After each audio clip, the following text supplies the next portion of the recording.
Hi, friends. This is Stacey Harding, and this is another edition of Hourglass Insights. I was thinking this morning about tough conversations and confrontation and conflict. It occurred to me that so much in my life, for so long in my life, I have avoided confrontation as much as possible. I think it stems from things that happened in your childhood, whether you had a fight when you were in elementary school or an argument, or maybe you had siblings that you could never win an argument with. Maybe you watched adults have confrontation out of anger instead of love and out of a healthy relationship. I don't know what it is exactly for me. I think it could be all of those things, but it occurred to me that what happens for most of us is that we avoid confrontation sometimes in our most important relationships. And what happens is that we start to create this drift.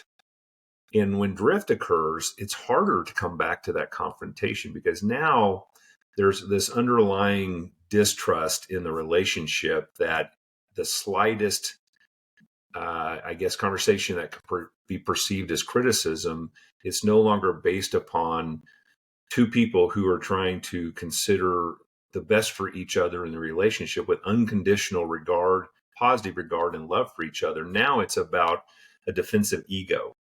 And how dare you say something to me about what I haven't done? Don't you know how I've been thinking about you and what you have been like or you haven't been like?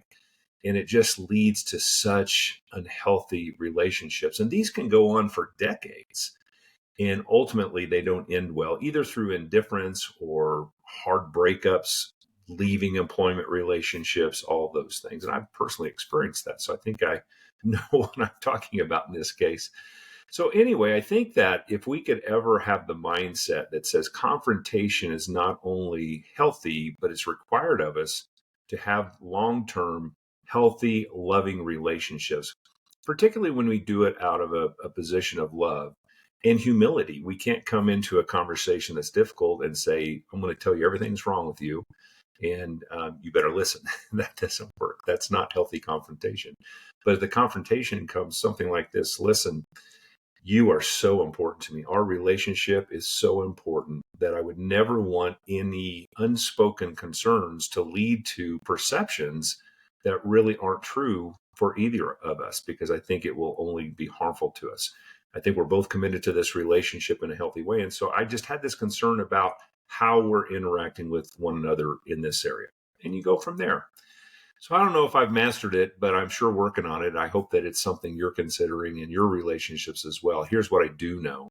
Confrontation is viewed as harmful to relationships, and the lack of confrontation is really the true harm. So do it with love and a good heart, and I think things will work out just fine. Thanks for watching, and if I can be helpful, please let me know. Have a great day.